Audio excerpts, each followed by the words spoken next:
Hello दोस्तों, विद्या निर्माण classes में आपका स्वागत है। आज हम क्लास 10th के इम्पोर्टेंट फार्मूला को क्लास 10th के मैथ के इम्पोर्टेंट फार्मूला को पढ़ने वाले हैं।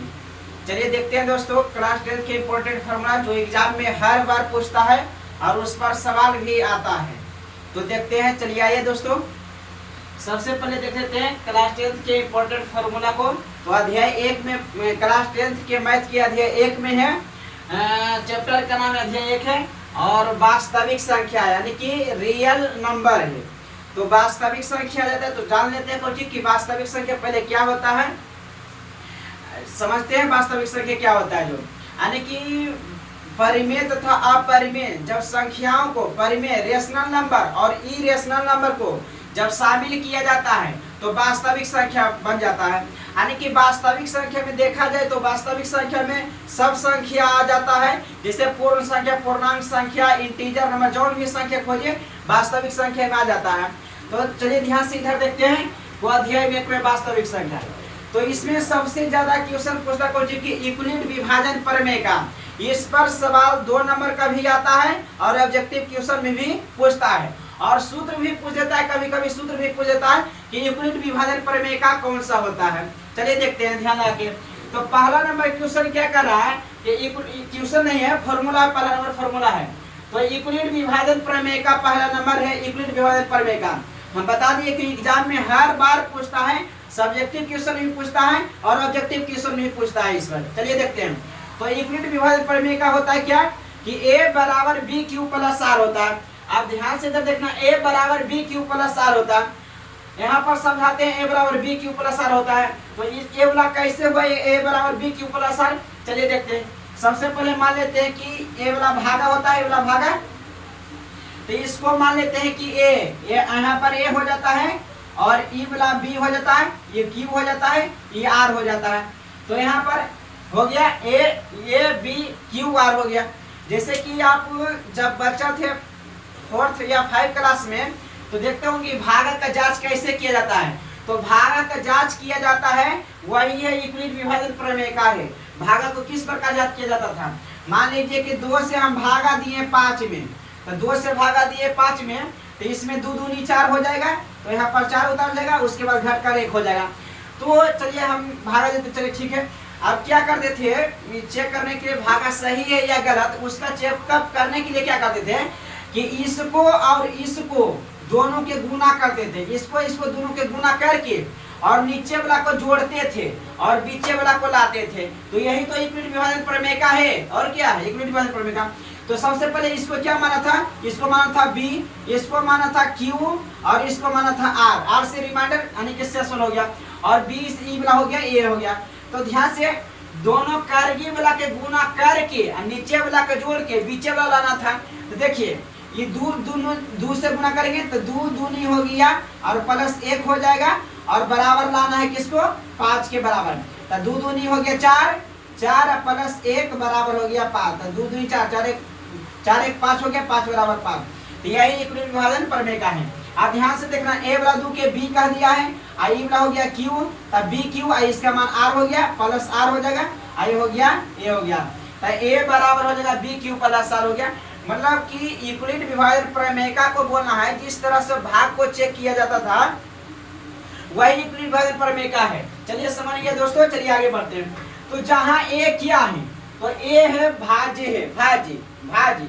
तो यहाँ पर देख लेना है कि इसको भाज्य कहा जाता है। यहाँ पर हम दर्शा दिए कि इसको भाज्य कहा जाता है, किसको भागफल कहा जाता है, किसको शेषफल कहा जाता है, जो हम यहाँ पर बता दीजिए है, देख कर लीजिएगा अपने से ध्यान से। तो जहाँ a बराबर हो गया भाज्य हो गया, तो भाज्य बराबर सूत्र क्या होता है, तो भाजक गुने भागफल प्लस शेषफल होता है। ये वाला कुछ नहीं है, ये वाला सीधा सीधी भागा को जांच किया जाता था, वही वाला यहाँ पर यूक्लिड विभाजन प्रमेय का है। इस पर 2 नंबर का सवाल भी आता है, इसलिए इम्पोर्टेंट हो जाता है। इसलिए ये वाला हो गया VVI हो गया, इस पर 2 नंबर का सवाल भी आता है, ऑब्जेक्टिव भी पूछता है। क्लियर है। चलिए फॉर्मूला नंबर दूसरा पर पहुंचते हैं। दूसरा क्या है, दोनों संख्याओं का गुणनफल। तो दोनों संख्याओं का गुणनफल क्या होता है, तो पहली संख्या गुने दूसरी संख्या हो जाता है। यहाँ पर ध्यान से देखना, कि दोनों संख्याओं का गुणनफल क्या होता है, तो पहली संख्या गुने दूसरी संख्या। आप पहली संख्या को ऐसे भी दर्शा सकते हैं और दूसरी संख्या को ऐसे, पहली संख्या गुने दूसरी संख्या। अब यहाँ से अगर ध्यान से यहाँ पर सवाल इस पर ई वाला भी इम्पोर्टेंट है, ई वाला भी आए। इस पर हर साल एक ना एक सवाल पूछिए देता है परीक्षा एग्जाम में, हर साल पूछले रहता है, एक ना एक सवाल पूछ देता है। और ऑब्जेक्टिव में पूछता है, सब्जेक्टिव में पूछता है क्वेश्चन इस पर सवाल। और सवाल कैसे पूछेगा जो हम बता देते हैं, कैसे पूछेगा। दोनों संख्याओं का गुणनफल दिया रहेगा, दोनों संख्या का गुणनफल दिया रहेगा और एक दूसरी संख्या भी दिया रहेगा। अब पहली संख्या गायब कर देगा तो तुरंत निकलना, कुछो गायब करे, पहली संख्या गायब करे तो भी वही फॉर्मूला लगाना है, दूसरी संख्या गायब करेगा तो भी वही फॉर्मूला लगाना है। अगर जो पहली संख्या दे के दूसरी संख्या दे के दोनों दिया रहा कहेगा दोनों संख्या का गुणनफल क्या करना है, तो दोनों के गुना कर देंगे। तो यहाँ से अगर जो पूछेगा कि पहली संख्या बराबर सूत्र क्या होता है, पहली संख्या बराबर सूत्र, तो यहाँ पर पहली संख्या बराबर सूत्र पूछेगा तो पहली संख्या गुना में दूसरी संख्या, तो दूसरी संख्या चल जाएगा बटा में। ध्यान से स्पेस कम है इसलिए यहाँ पर बता देते हैं। यहाँ पर ये दोनों संख्या का गुणनफल हो जाएगा, तो ये दूसरी पहली संख्या के गुना में दूसरी संख्या, तो दूसरी संख्या चलाएगा इसको बटा में, तो पहली संख्या बराबर सूत्र हो जाएगा दोनों संख्या का गुणनफल बटा दूसरी संख्या हो जाएगा। और अगला हो जाएगा, अगर जो अभी पूछेगा दूसरी संख्या बराबर फॉर्मूला क्या होता है, तो आप दूसरी संख्या बराबर बोलिएगा कि दोनों संख्या का गुणनफल बटा हो जाएगा पहली संख्या। इसका फॉर्मूला पूछेगा तो इसको बटा में भेज देना है, इसका फॉर्मूला पूछेगा तो इसको बटा में भेज देना है, आई वाला पूछेगा तो दोनों के गुना कर देना है पहली संख्या। क्लियर है दोस्तों, चलिए आगे बढ़ते हैं।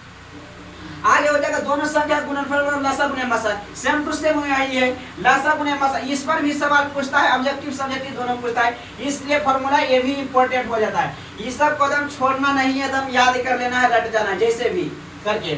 चलिए पहला अध्याय वाला समाप्त हो गया फॉर्मूला, ये 1 2 3 तीन फॉर्मूला था पहला अध्याय में, बाकी पहला चैप्टर रियल नंबर मतलब खत्म फॉर्मूला। चलिए दूसरा नंबर पर आते हैं, अध्याय दूसरा में आते हैं, अध्याय दूसरा में आते हैं। तो ये अध्याय दूसरा का नाम है यानी कि पॉलिनोमियल, हिंदी में तो बहुपद है, ठीक है। चलिए जाते हैं। तो इसमें आ जाता है कि एक घाती बहुपद का मानक रूप, द्विघाती बहुपद का मानक रूप, त्रिघाती बहुपद का मानक रूप। तो सबसे पहले एक घाती बहुपद कहा किसको जाता है, यानी कि एक घाती बहुपद किसको कहा जाता है, यानी कि जकरा यानी कि जैसे कि एबीसीडी वाला जो होता है चर एगो होता है अचर, यानी कि कांस्टेंट एगो वेरिएबल होता है। तो चर वाला हो गया एबीसीडी वाला हो गया चर, कांस्टेंट मतलब अंक वाला हो गया 1 2 3 4 इनफाइनाइट तक चलेगा, मतलब कि अचर वाला कांस्टेंट। चलिए देखते हैं। अगर जो बहुपद, हम सबसे पहले बहुपद क्या, व्हाट इज पॉलिनोमियल, यानी कि बहुपद क्या, अगर जो एबीसीडी के पावर पर, अगर जो एबीसीडी के पावर कुछ भी पावर है उस पर अगर जो पावर पूर्ण संख्या रहता है, अगर जो पूर्ण संख्या मान लीजिए कि ए से लेके ए टू जेड के पावर में, अगर जो पावर मतलब माथा पर, अगर जो पावर पर पूर्ण संख्या रहता है, कौन संख्या रहता है दोस्तों, पूर्ण संख्या। अगर जो पावर पर पूर्ण संख्या रहेगा तो इसको हम कह देंगे कि बहुपद है। अब सवाल आ जाता है, इस पर भी आ जाता है कि कौन बहुपद है और कौन बहुपद नहीं है, यानी कि बहुपद पहचानने के लिए आ जाता है, एग्जाम में भी ऑब्जेक्टिव में भी पूछता है। चलिए देखते हैं यहाँ पर। तो सबसे पहले एक घाती बहुपद का मानक है, यानी कि जेकरा पर घात एक होता है, यानी कि एबीसीडी के घात पर अगर जो एक रहेगा तो उसको कह देंगे घाती बहुपद। अगर जो घात दो रह जाएगा एबीसीडी के कुछों पर तो द्विघाती बहुपद हो जाएगा। त्रिघाती बहुपद मतलब घात पर 3 रहेगा तो त्रिघाती बहुपद। और एक बात और होता है कि चर एगो अचर होता है, मतलब कि बहुपद को दो आधार पर बांटा गया था, एक घात के आधार पर, दूसरा बांटा गया था पद के आधार पर। तो जहां जो घात के आधार पर कहेगा तो घाती घाती करिएगा और पद के आधार पर कहेगा तो पदी पदी करिएगा। मतलब कि बहुपद को घात के आधार पर एक घाती बहुपद, द्विघाती बहुपद, त्रिघाती बहुपद हो गया। और पद के आधार पर हो जाएगा पद के आधार पर हो जाएगा एक पदी, द्विपदी, त्रिपदी हो जाएगा। चलिए देखते हैं आगे। तो एक घाती बहुपद का मानक रूप क्या होता है दोस्तों, तो ax प्लस बी होता है। ax पर एक घाती बहुपद का मानक रूप ए वाला इहो वाला पूछिए देता है परीक्षा में, कभी कभी पूछिए देता है। तो एक बहुपद का मानक रूप क्या हुआ, तो ax प्लस बी। अब यहाँ पर माना किया कि a बराबर नॉट इक्वल टू 0, माना क्यों किया है, काहे कि अगर जो हम a के मान हम 0 रख देंगे, a के मान 0 रख देंगे तो यहाँ पर ये तो 0 इसको भी लेके जाएगा, काहे कि 0 गुना x था 0। ये था एक घाती बहुपद में, कुछ तो पावर में एक तो रहबे करता था, तो था एक घाती बहुपद, अब बन जाएगा चर बहुपद, इसलिए a बराबर नॉट इक्वल टू 0 हो जाएगा। गुना करके देखिए कि 0 गुना x तो 0, अब बच जाएगा खाली b, तब b हो गया जो हो गया चर बहुपद, तो ये तो गड़बड़ हो गया, इसलिए एक के जगह पर 0 नहीं होना चाहिए। इसी प्रकार देखते हैं द्विघाती बहुपद का मान रूप होता है ax square plus bx plus c होता है, जहां a बराबर नॉट इक्वल टू 0, एको में बराबर माना किया, काहे किया जो देखते हैं ध्यान से, काहे कि अगर जो हम यहाँ पर a बराबर अगर जो हम 0 रख देंगे तो 0 गुना x स्क्वायर तो 0 हो जाएगा, तो इसको तो लेके चलिए जाएगा, तो ये हट जाएगा, तो था द्विघाती अब बन जाएगा नहीं कुछ तो एक घाती, तो था द्विघाती अब बना देगा 0 एक घाती, इसलिए बराबर 0 नहीं होगा। इसी प्रकार देखते हैं त्रिघाती बहुपद का मान रूप, मान आप लोग देखते त्रिघाती बहुपद के मान रूप ax³ + bx² + cx + d।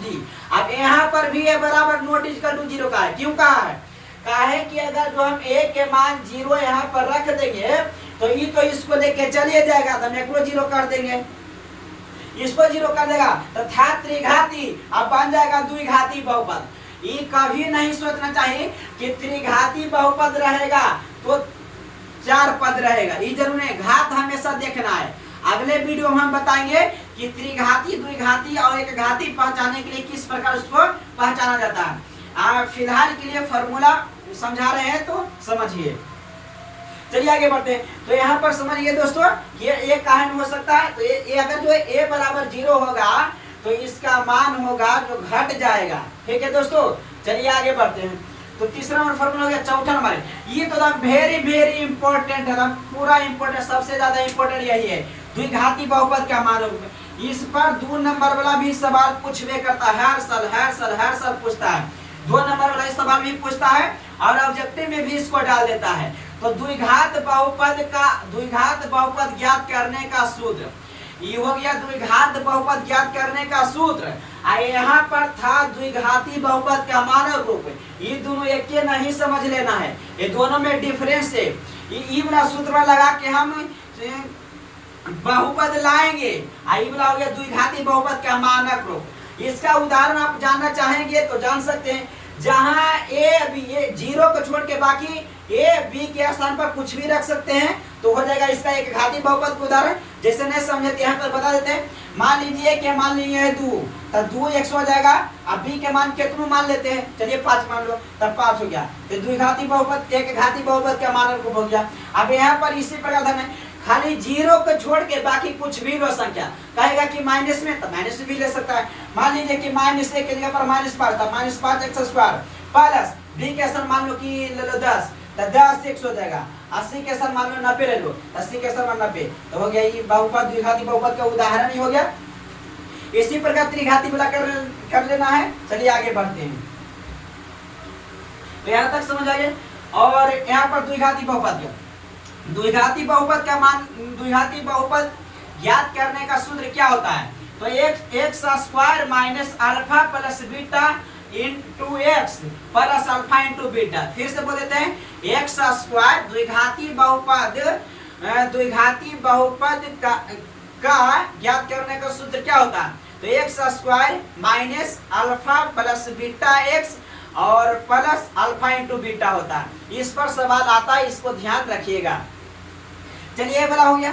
ये एक बात और ध्यान से समझिएगा कि एक घाती बहुपद रहता है, उसका शून्यक 1 होता है, एक घाती बहुपद का शून्यक 1 होता है, द्विघाती बहुपद का शून्यक 2 होता है, त्रिघाती बहुपद का शून्यक 3 होता है।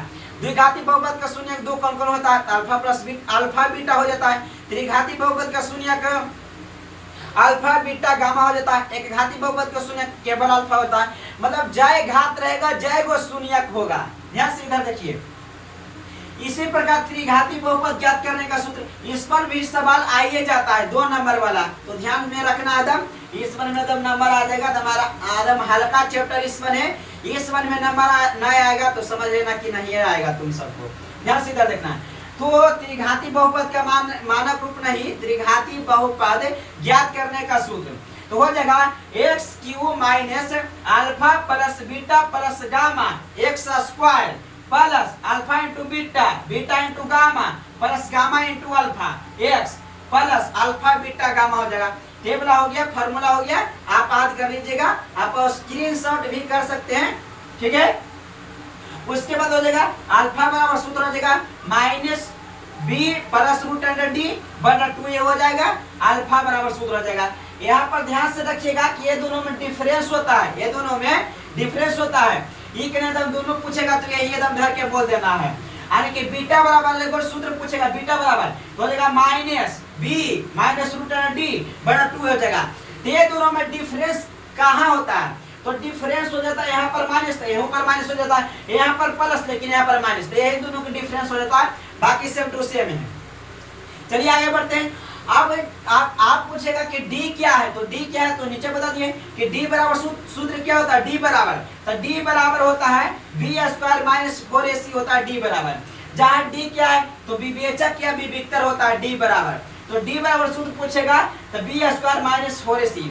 यहाँ पर डी कैपिटल है, एक समानांतर श्रेणी अर्थमेटिक प्रोग्रेशन में नहीं चल जाना है। वो डी बराबर होता है अर्थमेटिक प्रोग्रेशन मतलब कि समानांतर श्रेणी में होता है डी बराबर a2 माइनस a1, तो वहां पर नहीं जाना है। चैप्टर ये है, दूसरा चैप्टर है, तो डी बराबर बी स्क्वायर माइनस 4ac हो गया।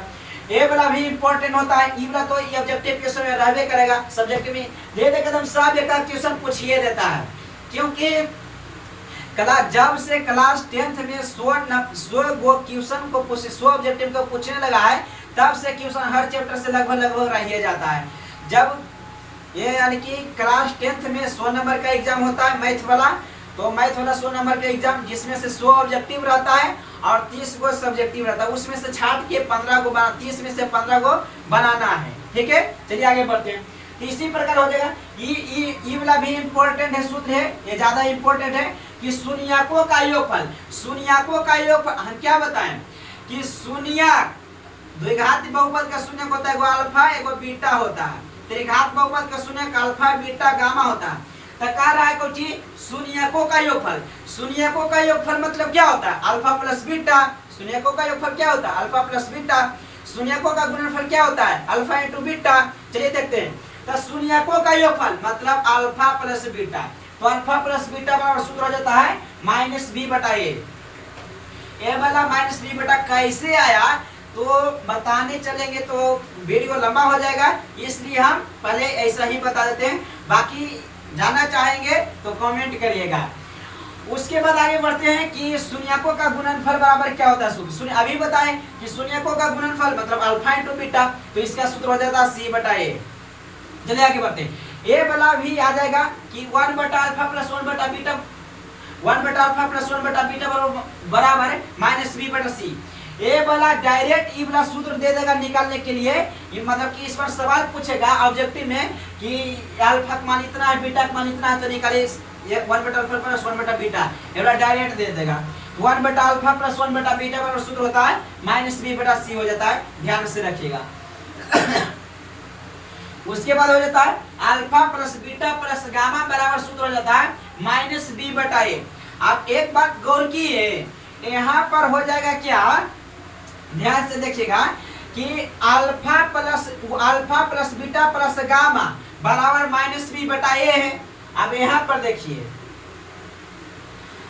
अल्फा प्लस बीटा बराबर माइनस बी बटा ए, तो ये दोनों सेम टू सेम हो जाता है माइनस बी बटा ए माइनस बी बटा ए, गामा जोड़ देगा तो माइनस बी बटा ए, अल्फा प्लस बीटा दुई रहेगा तो माइनस बी बटा ए।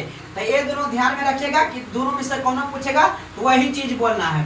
अब आगे हो जाएगा alpha into beta plus beta into gamma plus gamma into alpha बराबर सूत्र क्या होता है जी, तो सी बटा ए हो जाता है। अब सी बटा ए यहाँ पर ये वाला ध्यान रखना है, सी बटा ए सब इसमें इंटू में गुना में, तो सी बटा ए हुआ, और इसमें भी इंटू था ये करेंगे यह वाला अल्फा इंटू बीटा था सी बटा ए, तो ए वाला सूत्र और ए वाला दोनों का आंसर एक ही होगा, काहे कि दोनों गुना में थी हो गुना में, तो इस वन रिलेट करना है, मतलब कि याद रख लेना कि कौन एक जैसा होता है, मतलब कि याद करने में प्रॉब्लम नहीं होगा। उसके बाद alpha into beta into gamma, alpha beta gamma बराबर सूत्र क्या होता है जी, तो माइनस डी बटा ए होता है। अल्फा बीटा गामा बराबर क्या होता है, माइनस डी बटा ए। चलिए अगला formula, alpha square plus beta square बराबर क्या होता है, तो बराबर होता है बी स्क्वायर माइनस 2ac बटा ए स्क्वायर होता है। Alpha square plus beta square बराबर सूत्र होता है बी स्क्वायर माइनस 2ac बटा ए स्क्वायर होता है। ये वाला केसीसी में पूछ लेता है जिसको हम लिख दिए, बाकी एनसीईआरटी में भी सवाल पूछेगा। और एक बात और कहना चाहेंगे कि अब तो समय नहीं बचा है फिलहाल के लिए, अक्टूबर तो हो गया, नवंबर दिसंबर जनवरी, तो आप लास्ट में हम कहना चाहेंगे कि आप सबसे पहला नंबर बात क्या है कि मैथ में सबसे पहले आप फार्मूला को पूरी तरह से रट जाइए, रट के समझना, जैसे समझना समझ जाइए, बाकी रट जाइए।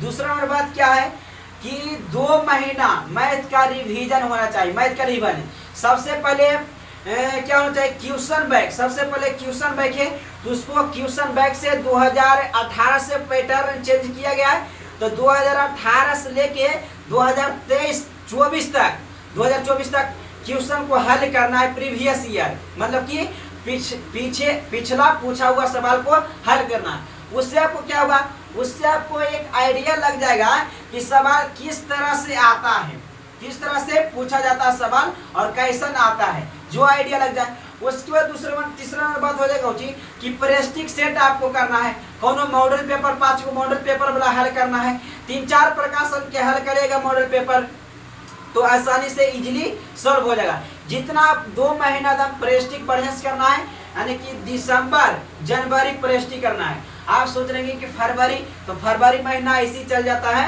मान लिया जाए कि रूम खोजे में चाहे इधर उधर करते करते टाइम चल जाता है, इसलिए 2 महीना बढ़िया से रिवीजन, यानी कि अक्टूबर नवंबर तक बढ़िया नया चीज पढ़ सकते हैं, बाकी दिसंबर जनवरी से नया चीज उतना नहीं पढ़ना है। बाकी हर सब्जेक्ट को ध्यान देना चाहिए, हम ये नहीं कह रहे हैं कि मैथमेटिक्स को खाली बढ़िया से ध्यान दीजिए, सब सब्जेक्ट को ध्यान से, सबको बढ़िया से ध्यान दीजिएगा, तो अगर जो आप हाई स्कोर करना चाहेंगे तो सब सब्जेक्ट को ध्यान से देना पड़ेगा। जो कमजोर वीकली है यानी कि कमजोर है उस पर ज़्यादा ध्यान देना चाहिए, और जो थोड़ा ठीक ठाक है उसमें डर नहीं लग रहा है उसको एकदम में नहीं छोड़ देना है, उसको भी ध्यान देते रहना है। ठीक है, तो अगले वीडियो में मिलेंगे, धन्यवाद।